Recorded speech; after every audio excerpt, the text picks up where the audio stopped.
नमस्कार। ब्राह्मण इंटरनेशनल के खास प्रोग्राम ब्राह्मण संघ संवाद सीरीज की एक नई वीडियो में आपका स्वागत है। मैं हूं पंकज उपाध्याय। आज बात करेंगे श्रीमती शोभा उपाध्याय जी से। आप सामाजिक कार्यकर्ता हैं, ब्राह्मणत्व ब्राह्मणवाद को समर्पित व्यक्तित्व है आपका। आज की वीडियो में आपसे इन्हीं बातों पे चर्चा होगी।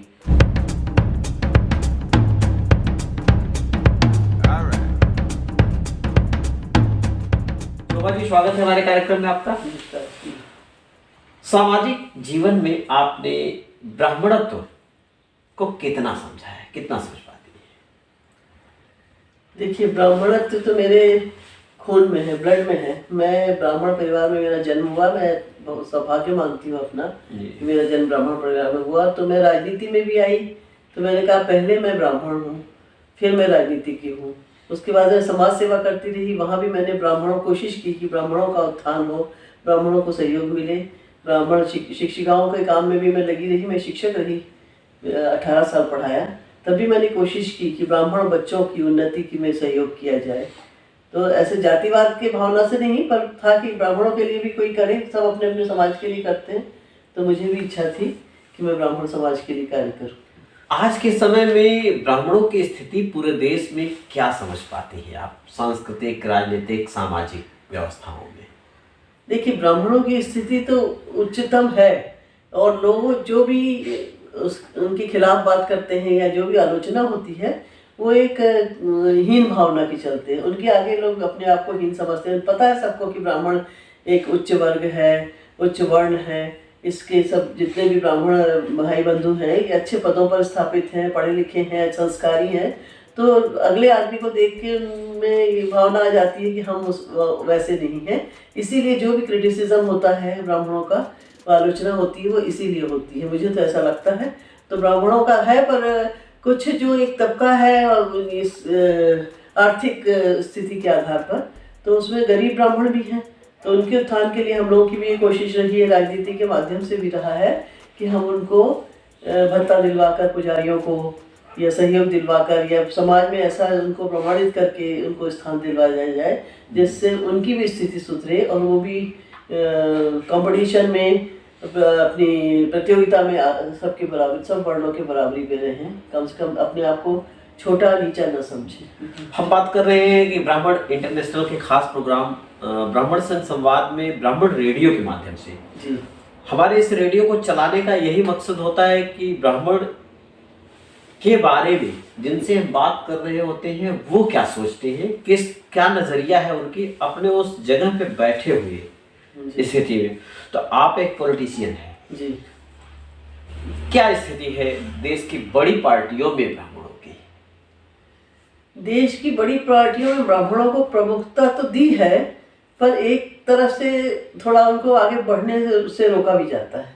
एक विशेष लेवल पे आने के बाद ब्राह्मणों को थोड़ा, जैसे हमारी, अब कहना नहीं चाहिए, पर जहाँ मैं हूँ जिस पार्टी में, वहाँ भी ब्राह्मणों को उतना तवज्जो नहीं दिया जा रहा उतनी जितना मिलना चाहिए। उनकी योग्यता के आधार पर, उनके संस्कारों के, उनके आचार विचार के आधार पर उनको मिलना चाहिए। जिस तरह का उनका चरित्र होता है, चरित्र भी एक ब्राह्मणों का विशिष्ट चरित्र होता है।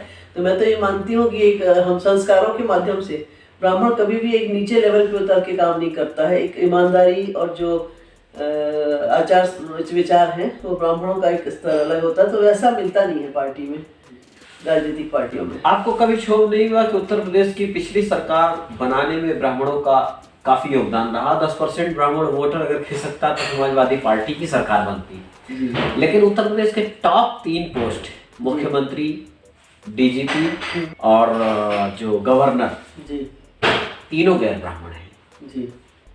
उचित है? नहीं, खलता है? खलता है तो होना चाहिए था। ब्राह्मण एक उच्च, तीनों पदों में से एक पे तो ब्राह्मण हो ही सकता था। हम जाति की बात इसलिए कर रहे हैं कि हमारे देश का संविधान ही जाति आधारित है जी। इसमें जाति को नजरअंदाज नहीं किया जा सकता। जातियों में उपजातियां लगातार बनती जा रही हैं।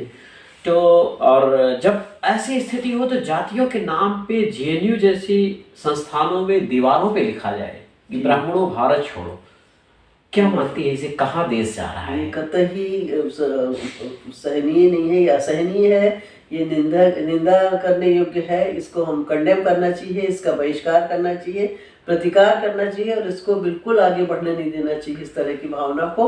और इस पर उसका डिसिप्लिनरी एक्शन भी होना चाहिए कि इस तरह की चीज़ों पर कठोर से कठोर सजा दी जाए जो ऐसे कवर।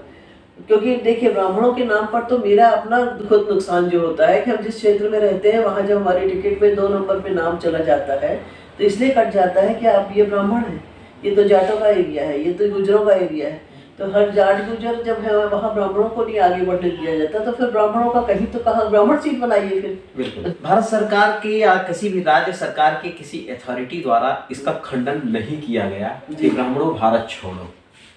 हाँ, वही मेरा भी यही कहना है कि ब्राह्मणों भारत छोड़ो वाली जो स्टेटमेंट आया था उसका पूर्ण रूप से प्रतिकार बहिष्कार होना चाहिए था। उसको उसके ऊपर सजा होनी चाहिए थी, उसका लिए कानून बनना चाहिए था और उसका नियम बनाना था इसके विरोध में कि ऐसा कुछ करना चाहिए था। ये सरकारों की अपनी गलतियां हैं।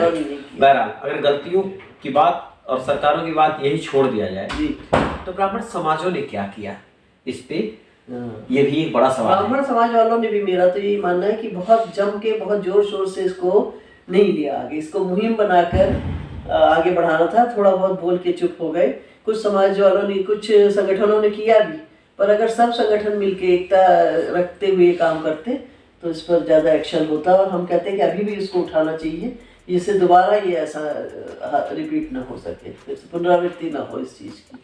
खैर सरकार अपना काम करती है जी, तमाम सरकारें अपने एक क्राइटेरिया में बंधी है, उस पर वो काम कर रही हैं जी। देश में युवा, ब्राह्मण युवा स्वावलंबी हो, इसके लिए अगर सरकार का ध्यान नहीं है जी, तो सामाजिक संगठनों को, ब्राह्मण ऑर्गेनाइजेशंस, ब्राह्मण नेता, ब्राह्मण तमाम जो ब्यूरोक्रेट्स है या तमाम ब्राह्मण समाज के लोगों की क्या जिम्मेदारी होती है, किस तरीके से ब्राह्मण युवा स्वावलंबी बनेगा, आप क्या सोच पाती हैं? देखिए, हमने तो अपने दो ब्राह्मण बड़े संगठनों से मैं जुड़ी हूँ, दोनों में हमने ये किया कि स्वावलंबन के लिए हमने ब्राह्मण बच्चों के लिए वोकेशनल कोर्सेज, इस तरह की स्टडी, ऐसे कार्यक्रम बनाए हैं जिससे कि बच्चे ट्रेंड होके अपना काम अपने आप कर सकें। जो MSME में ब्राह्मणों का एंट्री करवानी या आत्मनिर्भर भारत के चलते छोटे छोटे उद्योगों में ब्राह्मण लड़कों को आगे बढ़ने के लिए प्रेरित करना, महिलाओं में कैपेबिलिटी लानी, सिखाना। जो कुछ कौशल विकास योजना है हमारी सरकार की, वो हमने अपने संगठनों के माध्यम से भी उसको बढ़ाने की कोशिश की। जगह जगह केंद्र खुलवाए हैं, सिलाई केंद्र या और जो गृह उद्योग की चीज़ें बनाने के लिए। तो ऐसे संगठनों के माध्यम से हम छोटे छोटे उद्योग खुलवा के ब्राह्मण महिलाओं को आत्मनिर्भर बनाने का काम कर रहे हैं। लड़कियों को भी सिखा रहे हैं, ब्यूटी पार्लर के कोर्सेज कर रहे हैं, कोचिंग इंस्टीट्यूट खुलवा रहे हैं जिससे कि ब्राह्मण बच्चे आत्मनिर्भर हो सके, किसी पे डिपेंडेंट न हो सके। हमें दूसरों पे निर्भर नहीं होना है, हमारे ऊपर दूसरे निर्भर हों, ऐसे काम करना है। तो हम अपनी इंडस्ट्री चलाएं और दूसरों को व्यापार दें। मेरा तो कहना है कि ब्राह्मणों को ये करना चाहिए कि अपना उद्यमी बने और लोगों को रोजगार दें, जिससे कि सही में हम अपनी जो जाति का स्थान, जो उच्च स्थान बना हुआ है, उसको बनाए रख सकें, किसी से मांगे ना। दुनिया भर में ब्राह्मण संगठन बहुत सारे काम करते हैं जी, ब्राह्मण नेता भी बहुत हैं जी, ब्राह्मण अधिकारी भी बहुत हैं। उसके बाद भी ब्राह्मण युवा मजबूत नहीं हो पा रहा है, कहीं ना कहीं उस पर कटाक्ष हर तरीके से होता है और कमजोर है, आर्थिक विपन्नता का शिकार है। ब्राह्मण हितों को सबसे ज्यादा कौन नजरअंदाज करता है आपकी नजर में, ब्राह्मण नेता या ब्राह्मण संगठन चलाने वाले या तीसरा? ब्राह्मण नेता ब्राह्मणों का करते नहीं है, ब्राह्मणों का मतलब सपोर्ट नहीं करते। मेरा तो जहाँ तक अनुभव है कि ब्राह्मणों को भी अपने समाज के लोगों को, ब्राह्मण नेताओं को भी कोशिश करनी चाहिए कि उनके अपने समाज के लोग आगे बढ़ें, उनको ऊपर ले जाने की कोशिश करें, उनको सपोर्ट करें। तो वो ये सोचते हैं कि हम बने रहें, हमारे बराबरी पे कोई और ना आए। मेरे साथ तो जहाँ तक यही हुआ है कि ब्राह्मण नेताओं ने सोचा है कि कहीं हमारी टक्कर में, हमारी बराबरी पे ना आए, इसलिए वो आगे बढ़ने नहीं देते, एक लेवल पे आके रोक देते हैं। जो सोचते हैं नीचे काम करें तब तक तो समर्थन करते हैं, जहाँ वो बराबरी पे आने लगते हैं वहाँ रोक देते हैं। और शायद इसलिए वो भी नहीं पनप पाते। हाँ। अपने बरगद का पेड़ बन जाते हैं, हाँ। उनके नीचे कोई कुछ अंकुरित ना होता होता है। और मैं तो बोल भी इस तरह से मैं बता भी देती हूँ उनको कि जब आप दूसरों का नहीं करेंगे तो आपके लिए भी आगे कोई खड़ा नहीं होगा आगे। ऐसे लोगों में सद्बुद्धि आए और ब्राह्मण युवा मजबूत हो, इसके लिए दोनों लोगों को क्या संदेश देना चाहेंगे आप? मैं ये संदेश देना चाहूँगी कि इस तरह की वर्कशॉप्स, छोटे छोटे लेक्चर्स और वर्कशॉप्स चलाने चाहिए। मॉरल साइंस की एजुकेशन देना चाहिए। जो डेवलपमेंट, पर्सनालिटी डेवलपमेंट या जो वैसे काम शिक्षण ट्रेनिंग प्रोग्राम्स हैं वो चलाने चाहिए, जिसमें मेंटल डेवलपमेंट के लिए भी और अच्छी बातें सोचने के लिए भी जो है मटेरियल उपलब्ध होना चाहिए कि लोग अच्छी विचारधारा से आगे बढ़ने वालों को बढ़ावा दें, आपस में द्वेष ईर्ष्या न रख के एक दूसरे को काटने के बजाय एक दूसरे को बढ़ाने का काम करें। समाज में जो हमारे महापुरुषों ने भी हमें सिखाया है और हमें आगे उसको चलाने के लिए ये शिक्षा देनी बहुत जरूरी है। तो बीच में अभी यह बन गया था कि बस अपना करो, अपना काम करो, अपना उल्लू सीधा करो, अपने लिए करो। ये अपना जो है रोकने के लिए कुछ वर्कशॉप्स, कुछ खेल के माध्यम से, कुछ कहानियों के माध्यम से ऐसी शिक्षा निरंतर चलनी चाहिए, जो कि पहले के टाइम में होती थी। हम लोग जब छोटे थे, हमारे पिताजी भी जज थे और बहुत ईमानदारी के नाम से प्रसिद्ध थे और सबका करते आए हैं। सबके लिए उन्होंने आगे बढ़ के सबको सपोर्ट किया है, परिवार को भी और लोगों को भी। तो हमने तो देखा है कि परिवार में बड़े पदों पर रह के भी मेरे मामा डीजी पुलिस रहे और मेरे दादाजी थ्रू आउट मिनिस्टर थे कांग्रेस में छत्तीसगढ़ में, मथुरा प्रसाद द्विवेदी। तो उन्होंने भी इतने अपने लोगों को आगे बढ़ाने का काम किया है और कभी कंपटीशन के माध्यम से ये नहीं कि इसको आगे नहीं बढ़ने देना। तो अपने अपने लेवल के हिसाब से व्यक्ति बढ़ता है और उसको बढ़ने देना चाहिए अपनी योग्यता के हिसाब से। बस मैं यही संदेश देना चाहूँगी कि सबको एक दूसरे के लिए कार्य करना चाहिए, एक दूसरे की मदद करना चाहिए और ईर्ष्या और देश की भावना को अलग करके मिलजुल कर संगठित होकर काम करना चाहिए। मैं ब्राह्मण एकता के लिए संदेश देना चाहती हूँ कि जब ब्राह्मण एकता रहेगी तभी हम सब ब्राह्मण बढ़ पाएंगे और एक दूसरे का सहारा बन पाएंगे। शोभा जी कौन है?